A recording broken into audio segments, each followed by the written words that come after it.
years, Hossam has been at the helm of this long-term care pharmacy, which brings critical services to communities across the tri-state area. Under Hossam's leadership, what started as a chain of independent retail pharmacies in 1993, Community Care RX has grown into a large business that continues to impact the lives of countless individuals, including many right here on Long Island. Long-term care pharmacy services are a passion for Hossam and his team because of the ability to expand clinical knowledge to serve vulnerable members of the community. During the height of the COVID-19 pandemic, Hossam went above and beyond to make sure medication was delivered to his clients and to additional facilities that required emergency assistance. This award tonight is because of the heroic work of Community Care RX during COVID.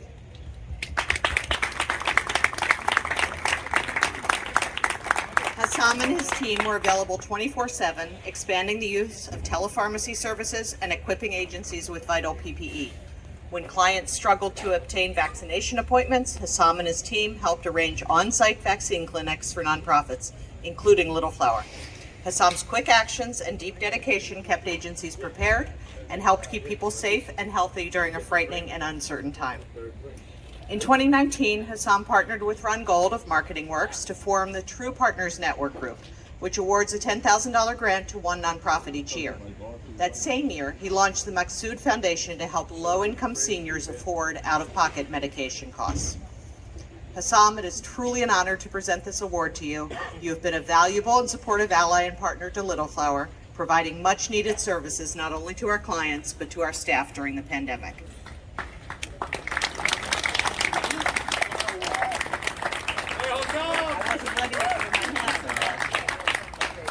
Oh, there it is.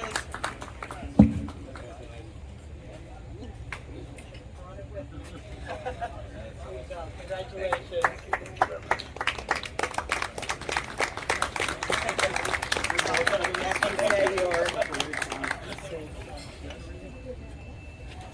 I just want to, before Hossam's speech, I just want to recognize his terrific team who are here tonight, and especially his family members, his wife and his mom.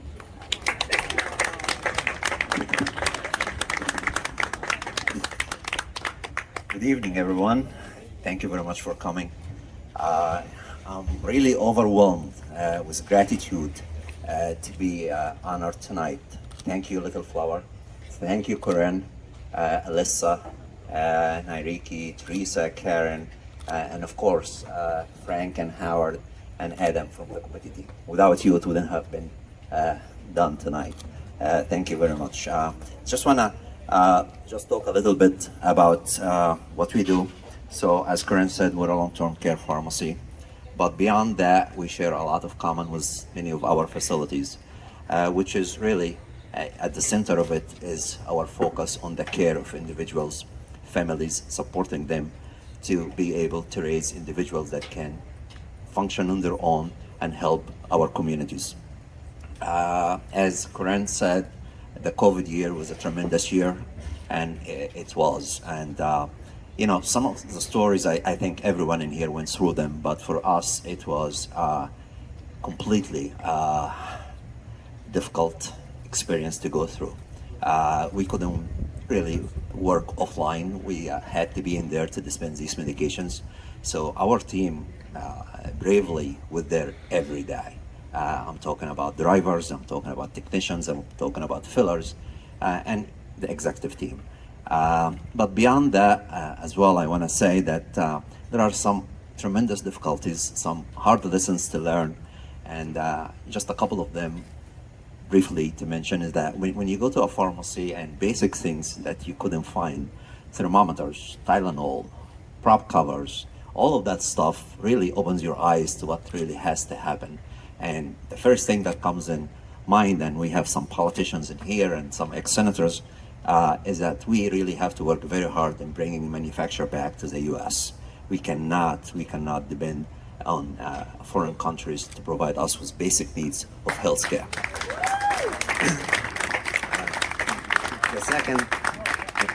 The second thing I want to say is the tremendous efforts that our partners really work through, and it's a very difficult and complex jobs. And for essential workers to work at minimum age is really unacceptable. in the US. We cannot allow this to happen. So I'm here advocating for all of them, our essentials workers, to increase their wages so we can have the right help and educated help to help us through our missions.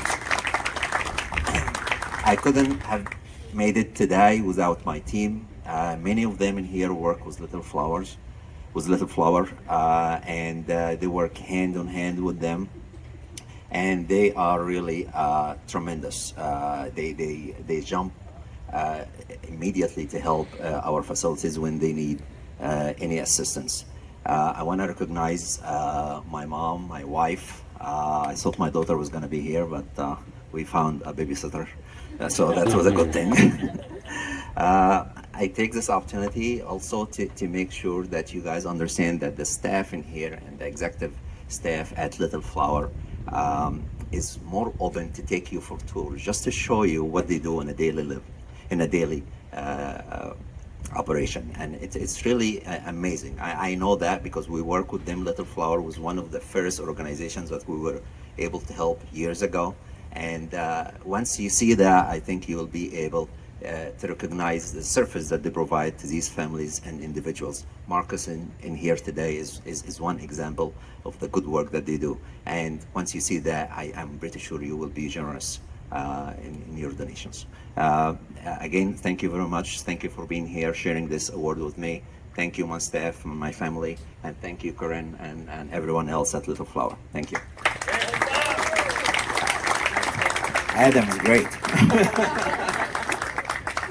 David Carlucci, and it's an honor and a privilege to be here to pay tribute to Dr. Hossam and the work that he's doing with Community Cares RX. They go above and beyond, and unfortunately sometimes it takes a crisis like COVID to see how important and how extremely essential it is to have qualified team like Community Cares RX that often goes unnoticed. But it's great to see that Hossam and his team are being honored tonight, and I'm here just to support them as well. Congratulations on this well-deserved award, and thank you for all the Community Care RX did for Little Flower during COVID.